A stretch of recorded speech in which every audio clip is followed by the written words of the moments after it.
Bienvenidos alumnos, soy el doctor Francisco Mestanza y hoy les voy a hablar sobre el diagnóstico de tuberculosis infantil.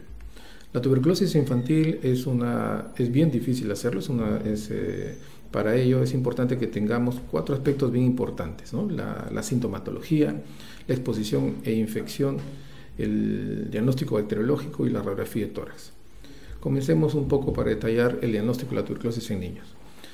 Es muy importante el historial cuidadoso, para lo cual incluyen los antecedentes del contacto cercano, los síntomas consistentes en tuberculosis, el examen clínico, las pruebas cutáneas de tuberculina, PPD, la radiografía de tórax, la confirmación bacteriológica, las investigaciones relevantes, especialmente aquellos que tienen tuberculosis extrapulmonar y las pruebas de VIH cuando uno crea necesario.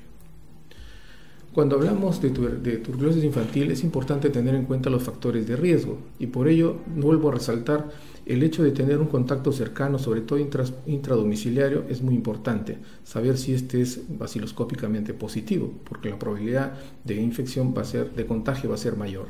El tener menor de 5 años lo hace propenso a tener una enfermedad muchísimo más grave y lógicamente el tener infección por VIH y desnutrición severa también lo es. Otro aspecto bien importante son los factores que pueden determinar la probabilidad de la transmisión. Sabemos que como es una enfermedad infecciosa, la tuberculosis, el tener una fuente cercana hace que el contagio sea mucho mayor en un ambiente cerrado, el ambiente intradomiciliario. La susceptibilidad del huésped al contacto, es decir, si es inmunocompetente o inmunocomprometido. La duración de la exposición, es distinto estar en contacto unas horas o vivir o dormir en ella una misma habitación. El medio ambiente en el cual se produce la exposición, ya sea en un ambiente abierto como en la calle versus un ambiente cerrado que puede ser un dormitorio donde uno pasa varias horas durmiendo. O la infecciosidad de la cepa, es muy distinto hablar de la cepa sensible, MDR o XDR. Otro aspecto que es importante, veamos el riesgo de enfermar. El riesgo de enfermar, si uno lo ve en la población pediátrica, vemos que es diferente en los distintos grupos etarios. Sobre todo si uno se da cuenta en este slide que comparando el grupo etario de los menores de 1 año versus los mayores de 10 años, vemos que la probabilidad de que se produzca una enfermedad en aquel que está infectado es de 30 a 40%, sobre todo en los 6 meses al año después de haber sido infectado. Fíjense, en comparación con los otros grupos etarios es muchísimo mayor. Si comparamos con la enfermedad miliar o compromiso del sistema nervioso, también es muchísimo más alta, 10 a 20%. ¿Eso qué implica? Que el grupo etario de mayor riesgo son los menores de 1 año. Pero si nosotros vemos los otros grupos etarios hasta los menores de 5 años, el grupo, si sumado todo ellos, es muchísimo más alto que los mayores. Y se vuelve a aumentar, sobre todo en la enfermedad pulmonar, en los mayores de 10 años adolescentes por la exposición que uno tiene a esa edad. Tenemos que tener en cuenta actualmente que la tuberculosis es un espectro de enfermedad. Es un espectro que va desde el contagio, uno se infecta y nuestro sistema de defensa natural puede eliminarlo desde un inicio y no dejar huella de ello.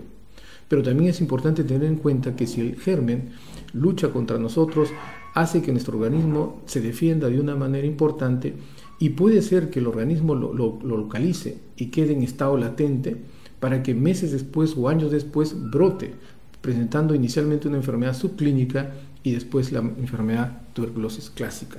Entonces vamos a ver que en cada uno de los estadios tenemos distintas características en los cuales nosotros, desde el punto de vista clínico o desde el punto de laboratorio u otros métodos, podemos identificarlos. Si nosotros vamos a tener en un estadio latente, donde pocas veces, donde da prácticamente ninguna sintomatología, donde el PPD o el IGRA es positivo, o también vamos a observar que prácticamente este paciente no tiene síntomas. Más adelante lo vamos a mencionar. Pero cuando ya tenemos un estadio subclínico y enfermedad activa, vamos a ver que la posibilidad de poder diagnosticar es difícil en el niño, como lo vamos a mencionar más adelante. En este cuadro que vamos a ver, existe la correlación entre enfermedad, infección y los niveles de bacteriología. Por un lado tenemos las manifestaciones en el lado izquierdo, en la parte inferior, el espectro de infección y enfermedad, y por otro la carga bacteriana. Vamos a ver que cuando tengamos una enfermedad pulmonar severa, se va a correlacionar mientras más severa con más sintomatología. Y lógicamente al tener enfermedad severa y manifestaciones mayores, la carga bacilífera es bien alta. Aquí vamos a tener la mayor baciloscopía, que es BK3 cruces. Pero antes de ser BK3 cruces ha sido BK2 cruces. Y lógicamente antes de ello BK1 cruz, es decir, va a tener una enfermedad pulmonar menos severa y con poca sintomatología. Pero antes de haber sido BK positivo ha sido BK negativo, donde prácticamente es asintomática y la baciloscopía es indetectable para los ojos humanos. Es por ello que necesitamos otros exámenes auxiliares. No estamos diciendo que el paciente no elimina bacterias, sino elimina en pequeñísimas cantidades que a veces no se detectan por la baciloscopía. Y en este grupo se encuentran los pacientes pediátricos, en los cuales necesitamos exámenes auxiliares como las pruebas genómicas o las pruebas de cultivo, que en este caso, como ustedes ven, pueden ser detectados con el cultivo estándar aquellos pacientes paucibacilares o que prácticamente no salen positivos en la baciloscopía al ojo humano. Entonces, para comenzar, ¿en quiénes vamos a sospechar que tiene tuberculosis en la edad pediátrica? Aquellos niños que tienen una tos más de 2 semanas. Ya vamos a hablar un poco de la tos, qué características debe tener. Aquel niño que tiene una fiebre más de 7 días no explicable por las enfermedades comunes de la edad. Aquel niño que tiene una falla de crecimiento, y acá es muy importante tener en cuenta el peso y la talla, sobre todo el peso, es un indicador muy importante de que algo le está pasando al niño. Si el niño no está desarrollándose, no está ganando de peso 1, 2, 3 meses, también según el grupo etario, vamos a tener en cuenta que alguna enfermedad, y especialmente enfermedad crónica, puede estar afectándole. Por otro lado, una neumonía que no responde a los antibióticos clásicos como nosotros podemos administrar, en el caso de, si pensamos en un neumococo, por ejemplo, vamos a tener en cuenta que esa neumonía puede ser también ocasionada por una tuberculosis. Una neumonía con cavitación es importante tenerla en cuenta dentro del diagnóstico diferencial, por ejemplo, de neumonía por estafilococo. Adenopatías ileares, derrame pleural sin neumonía, sibilancias asimétricas sin respuesta al beta 2, hipoactividad, alteración de la conducta mayor de 2 semanas son otros síntomas que nos hacen sospechar en tuberculosis. Pero ojo, es importante tener en cuenta que el examen del tórax normal no va a descartar la tuberculosis. Tenemos casos de niños con diagnóstico de tuberculosis a los cuales no se le encuentra ninguna auscultación positiva en el examen físico. Comparemos los grupos etarios y los signos y síntomas de la tuberculosis en la infancia. Acá por un lado, en el lado izquierdo tenemos las características clínicas del tipo de enfermedad y en el lado derecho tenemos los grupos lactantes, preescolares y adolescentes. Si ustedes se dan cuenta, la fiebre es un síntoma que se da sobre todo en los grupos de lactantes y en los adolescentes. La sudoración nocturna es más frecuente en los adolescentes. La tos va a estar presente en todos los grupos. Y la hemoptisis, como la dificultad respiratoria es más frecuente en lactantes, pero la hemoptisis es en grupos mayores, debido al tipo de lesión que uno tiene en el pulmón. Por ejemplo, las cavidades, en los cuales se da mucho más frecuente en los adolescentes. Entre los signos más frecuentes, las sibilancias suelen ser un hallazgo importante y los rales en los lactantes, sobre todo porque la forma de presentación de los lactantes se da por las adenopatías ileares que pueden dar compresión y dar a nivel bronquial y dar los cuadros de sibilancias. Al otro lado, tenemos que en los lactantes es más frecuente la forma pulmonar y las formas extrapulmonar. Y esto es una característica muy importante que hay que tener cuando nos enfrentamos a la tuberculosis infantil. Acá vemos cómo los patrones del tipo de tos que uno puede tener, y en negro vamos a ver aquí la tuberculosis que se caracteriza por tener una tos persistente. Es una tos que inicia, que va progresando y que va haciéndose persistente. A diferencia de los cuadros virales o de asma, que es una tos aguda que dura poco tiempo, en el caso viral puede demorar menos de una semana con o sin tratamiento. En el asma, al usar los beta 2 inhalados o beta 2 agonista, el tiempo va a disminuir. Y la tos recurrente también es propio de enfermedades virales o de otros problemas faríngeos que también puede darse o bronquiales que se pueden dar. Pero en el caso de la tuberculosis, vuelvo a insistir, es una tos que comienza, persiste y persiste más de 2 semanas, en la cual el diagnóstico diferencial de tuberculosis tenemos que tenerlo en cuenta. Los síndromes clínicos asociados a la tuberculosis van a depender de la localización del germen. Cuando hablamos de la localización intratorácica, que es la más frecuente, 60-80%, vamos a tener aquellos que tienen la forma ganglionar, como les mencioné, la parenquimatosa, en relación a la vía aérea, la pleural y la pericárdica. Y cuando hablamos de la extratorácica, principalmente meningitis es una de las formas más frecuentes a los cuales y la milia le tenemos que tener muchísimo miedo porque causa una gran mortalidad. Están las otras formas osteocular, renal, cutánea y ocular, que todas ellas suman más o menos entre el 20 y 40% del porcentaje de afectación. Hablemos de la tuberculosis pulmonar, la neumoganglionar. Ustedes conocen que existe un complejo primario que se forma al ser inhalado. El bacilo llega al parénquima pulmonar y se produce la respuesta inflamatoria local, que se va a caracterizar por tener una neumonitis, una linfangitis y una adenitis. No es tan frecuente encontrarlo, porque muchas veces este tipo de lesión no da síntomas, o síntomas muy subclínicos, o prácticamente uno lo encuentra cuando uno hace despistaje en los contactos de casos índices. Tenemos, por lo tanto, en la forma de tuberculosis pulmonar, 4 estadios importantes, ¿no? En la cual hay una contención, prácticamente no hay enfermedad, es el estadio latente prácticamente, la enfermedad pulmonar primaria, la enfermedad progresiva primaria y la reactivación, que usualmente esto es en niños mayores. Si uno ve los tipos de complicaciones que da en la tuberculosis intratorácica, vamos a ver en el lado izquierdo superior al complejo primario, ¿no? Prácticamente hay un compromiso muy localizado con una respuesta, ¿no? Y tenemos los siguientes cuadros en relación al slide que les mencioné anteriormente. Una progresión, un compromiso ganglionar, que un ganglio puede comprimir un bronquio y dar una telectasia. Un ganglio puede abrirse hacia el bronquio y diseminarse por los bronquios y comprometer el parénquima pulmonar. Tenemos una afectación pulmonar en la cual, en donde se ha localizado, produce un daño y cada vez mayor por compromiso del parénquima circundante, con un compromiso ganglionar al mismo tiempo. Tenemos la milia, que es la diseminación ganglionar o hematógena a nivel del parénquima pulmonar. Tenemos el derrame pleural, el derrame pericárdico y las otras enfermedades, las otras formas de presentación de tipo adulto con caverna y compromiso bronquial diseminado.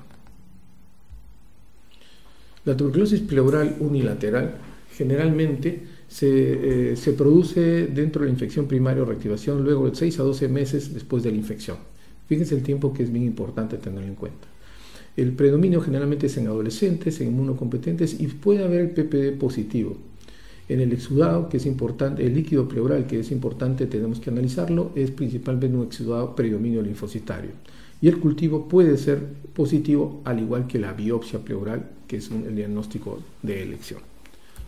En la tuberculosis extratorácica, la linfadenopatía extratorácica representa más o menos 10 a 15% total de las TBs extratorácicas. Se da por diseminación hematógena, al igual entre las 6 a 12 meses de la infección. Y sobre todo se puede dar en inmunocompetentes con una radiografía patológica, y fíjense el porcentaje 30 a 40%, porque las afectaciones pueden ir en forma paralela, tanto la extratorácica como la intrapulmonar. Las masas sólidas generalmente calcifican, drenan y fístulan, dándose la clásica imágenes que estamos viendo en la fotografía al costado, ¿no? La localización suele ser más frecuente cervical anterior o el triángulo posterior, submandibular y supraclavicular, aunque también pueden darse en otras localizaciones ganglionares a nivel del cuerpo.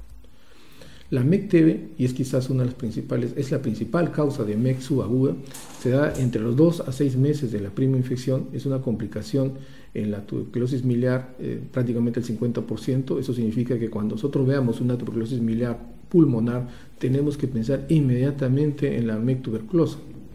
Es frecuente en menores de 2 años y sobre todo en los inmunosuprimidos.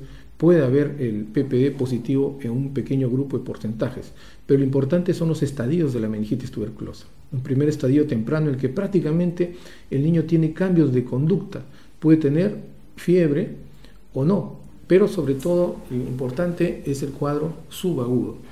El segundo estadio ya es cuando ya hay un compromiso de la meninges, hay letargio, hay compromiso de los pares craneales. Y el tercer estadio es el más avanzado, en el cual ya tenemos estupor, coma, compromiso del sistema nervioso serio, con gran compromiso de los pares craneales y con alta mortalidad.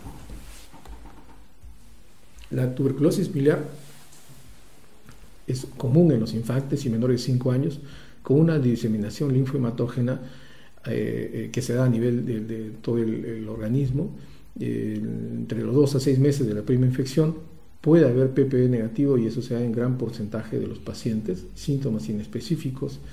El 20 a 40% va al mismo tiempo con meningitis tuberculosa, y el otro 70% con afectación de los plexos coroideos, importante porque puede dar compromiso y dar hidrocefalia después, ¿no? La radiografía de tórax, vemos el clásico patrón miliar, como lo vemos al lado derecho. Ahora pasemos un poco a lo que son otros exámenes importantes que tomamos, el PPD y el IGRA. La OMS recomienda para nuestros países el uso del PPD todavía versus el IGRA. El IGRA es una prueba en la cual, de sangre, en la cual se busca detectar la respuesta inmunológica que uno tiene en el organismo frente a la presencia del Mycobacterium. Entonces, el PPD es una respuesta que se da a nivel de la piel cuando uno le aplica la tuberculina. Y entonces ambos, los dos, lo más importante de estas pruebas, que van a identificar la infección, más no la enfermedad. Vuelvo a recalcar, el PPD y el IGRA solo van a identificar a la persona infectada, no a la persona enferma.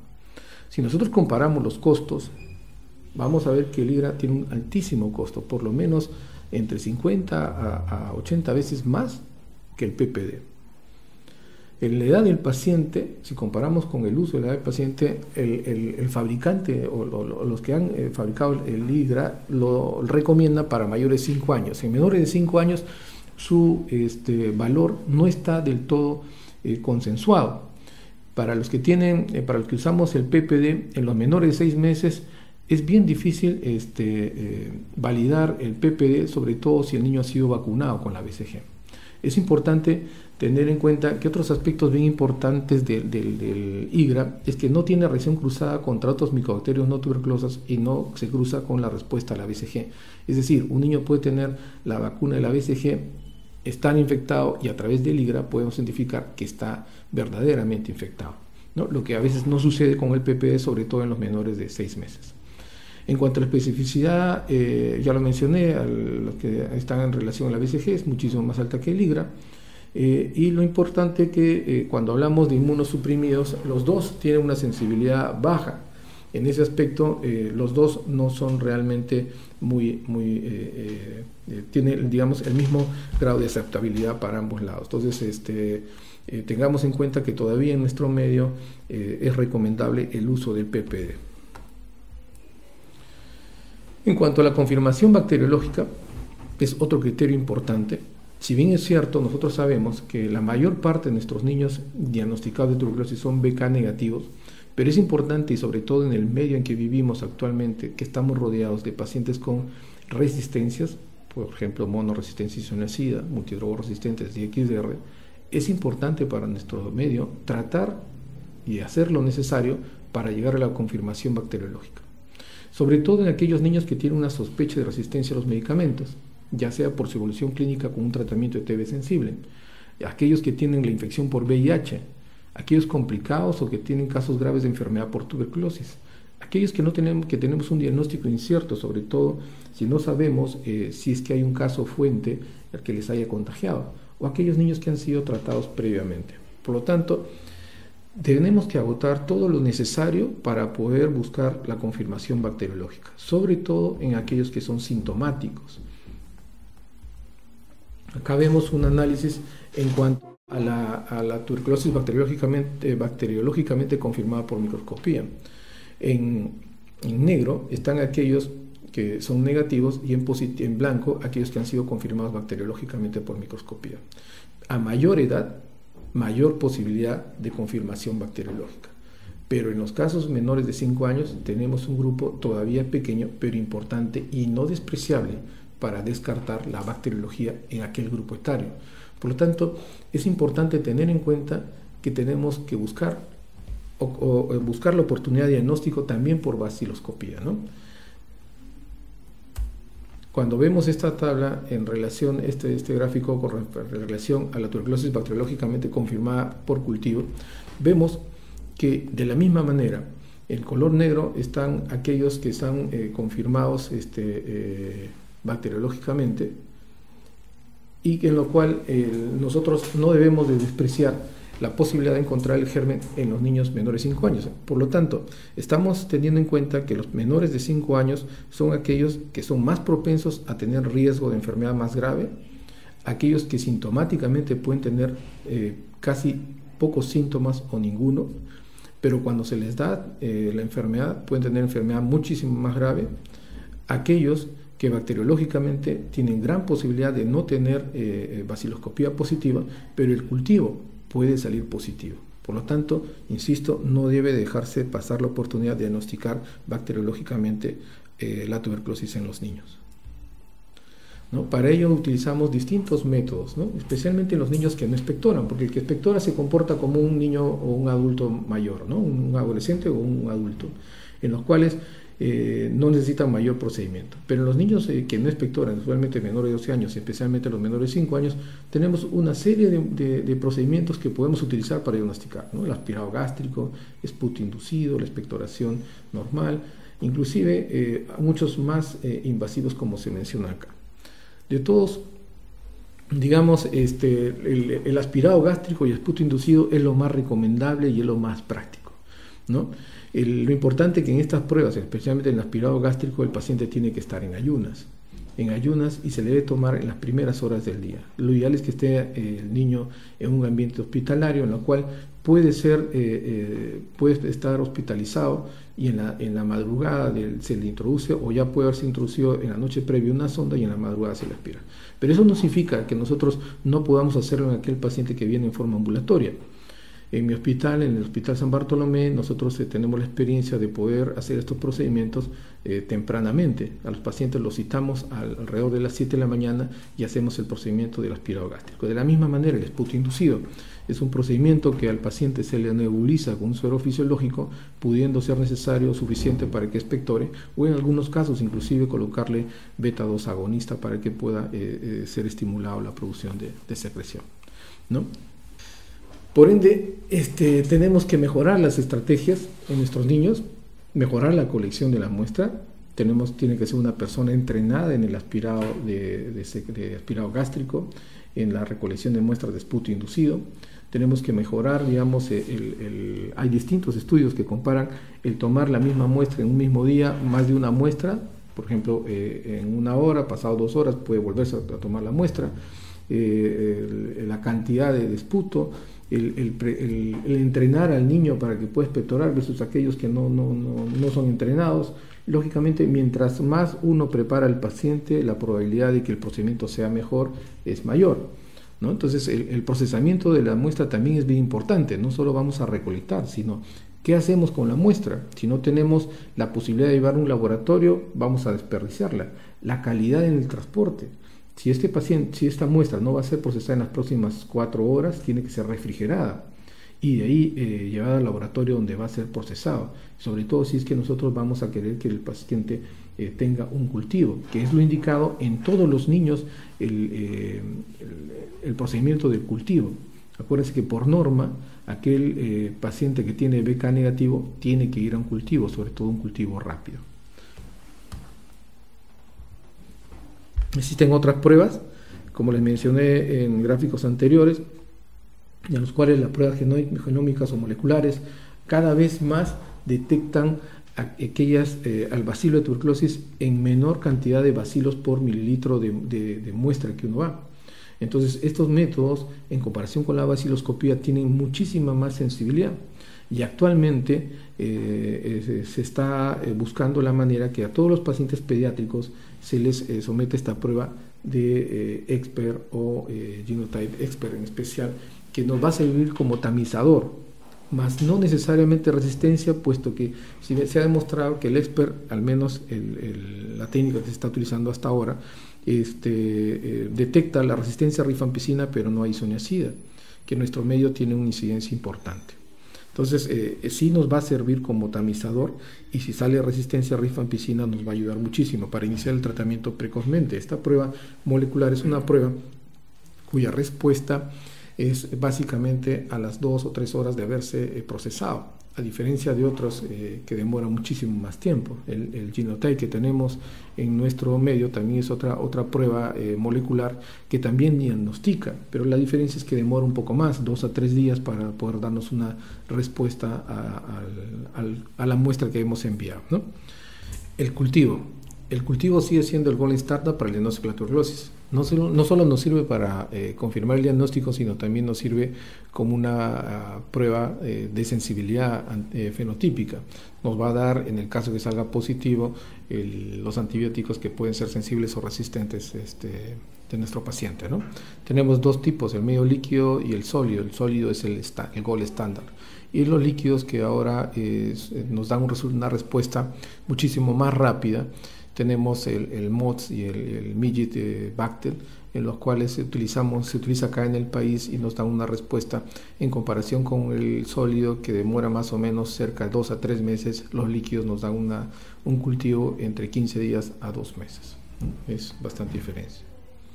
Básicamente en la estrategia está dirigido a aquellos que tienen BK negativo.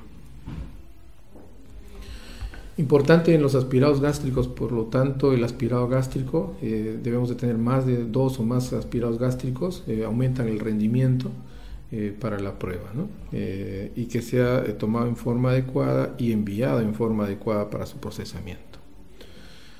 Finalmente, vamos a hablar de la radiografía de tórax. Considero en la actualidad la radiografía de tórax, como en mucho tiempo, es el pilar del diagnóstico de la tuberculosis infantil. Muchas veces no vamos a tener un PPD, quizás hemos tenido épocas en que lo hemos tenido muy cercanas, pero la radiografía de tórax no debería dejarse de procesar. En el diagnóstico de la tuberculosis infantil, la radiografía de tórax es el pilar del diagnóstico. Entonces, fíjense acá, y corroborando un poco lo anterior, si ustedes se dan cuenta, la comparación de los patrones radiológicos que vemos y al costado la confirmación bacteriológica. En todos se puede encontrar una confirmación bacteriológica, en algunos más, en otros menos. Pero fíjense en los estadios iniciales que les mencioné, cuando hay una enfermedad ganglionar no complicada, en la que señala la flecha, fíjense, de 147 pacientes, a los cuales se confirmó 24 de 69, 34% hubo confirmación bacteriológica. Y es digamos, una razón más para decirles: no debemos dejar pasar una oportunidad para diagnosticar la tuberculosis utilizando el aspirado gástrico o el SPUT inducido con el cultivo correspondiente.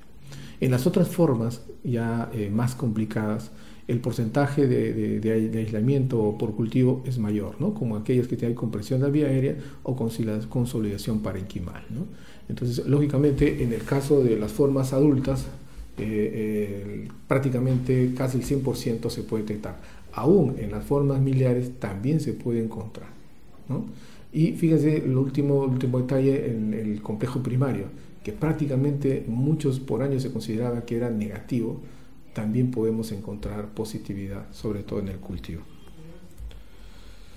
Estos son los distintos patrones que vamos a ver. Existen las formas adenopatías, las formas neumónicas, las cavitadas. Las adenopatías son las más frecuentes, los cilios, las adenopatías ciliares mediastínicas, se ve un aumento y que en algunos casos, cuando es muy grande, puede comprimir las vías aéreas y dar atrapamiento bacteritas. Las formas neumónicas es un foco primario al cual por emisión broncógena drena la adenopatía y de esa manera se disemina hacia el parénquima pulmonar ocasionando. Puede estar o no acompañado de una adenopatía ileal en la radiografía.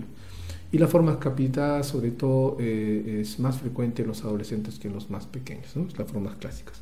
Veamos acá en las radiografías las adenopatías, el nódulo en el lado izquierdo superior, un complejo primario, en el lado derecho superior, igual de la misma manera. Fíjense las adenopatías ileares que se observan en las inferiores.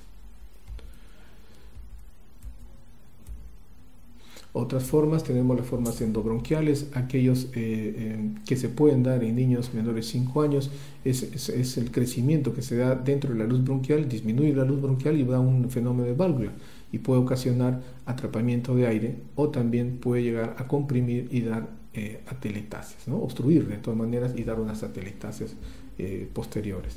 Formas miliares, también por siembra por diseminación hematógena, ya lo habíamos observado en otras radiografías, ahora lo vamos a ver con un poco más detalle, y otras formas más que no son tan frecuentes como las cavitaciones o necrosis, ¿no? Y estos generalmente, sobre todo en los inmunodeprimidos, se pueden dar patrones atípicos, ¿no? Que eso también hay que tener en cuenta.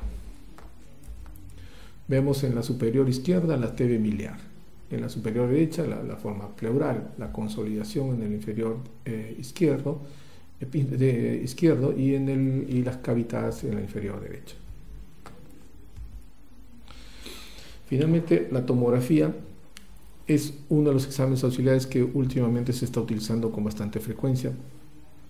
No todo paciente con tuberculosis se le tiene que hacer una tomografía. Esa es otra cosa que es bien importante. A todos los lactantes con sospecha de tuberculosis se le debe hacer tomografía, tampoco se les debe hacer. Se debe escoger aquellos pacientes de diagnóstico difícil y que la radiografía no ayuda a diagnosticar y tenemos alta sospecha de tuberculosis, sobre todo en aquellas formas de aneopatías con sus complicaciones asociadas, en las cuales nos es difícil diferenciar de otras patologías. Aquella que tiene una diseminación broncógena, aunque clásicamente la forma broncógena la podemos deducir de las radiografías, aquel que tiene un derrame pleural con una patología subyacente y una diseminación aguda de la tuberculosis. Esto es clásicamente lo que está en la bibliografía, pero de manera práctica, aquel lactante sobre todo que tiene un diagnóstico difícil de hacerlo, deberíamos, y que sospechamos con una adenopatía ileal por tuberculosis, debemos hacerle una tomografía. Pero si indicamos una tomografía en este tipo de casos, debemos hacerlo una tomografía con contraste, para que nos pueda diferenciar las formas redondeadas que se ven en la radiografía, porque el diagnóstico diferencial o la confusión va a darse con los vasos pulmonares. Los vasos pulmonares también pueden dar formas redondeadas a nivel del ilio. Por lo tanto, cuando hagamos una tomografía y utilicemos el contraste, va a pintar la parte vascular y no va a pintar las adenopatías. De esa manera la tomografía nos va a poder ayudar a diferenciar a los ganglios linfáticos ileares de los vasos sanguíneos a nivel del mediastino. Hay otras lesiones clásicas, como ya les mencioné, a los cuales no vamos a necesitar una tomografía para diagnosticar. Es suficiente con los hallazgos, ejemplo en la tuberculosis miliar, en las cavidades, no necesitamos tomarle una tomografía. Pero en el caso de niños, cuando tenemos dificultad para el diagnóstico, debemos hacerlo. Finalmente, repasemos de que la tuberculosis pediátrica, la tuberculosis en los niños, es muy difícil de hacerlo. Pero eso no significa que no lo podamos hacer. Es importante sumar en esta discusión los síntomas, tener importante los antecedentes, la radiografía de tórax como pilar, y la bacteriología no hay que desestimarla. Es importante tenerla en cuenta. Gracias.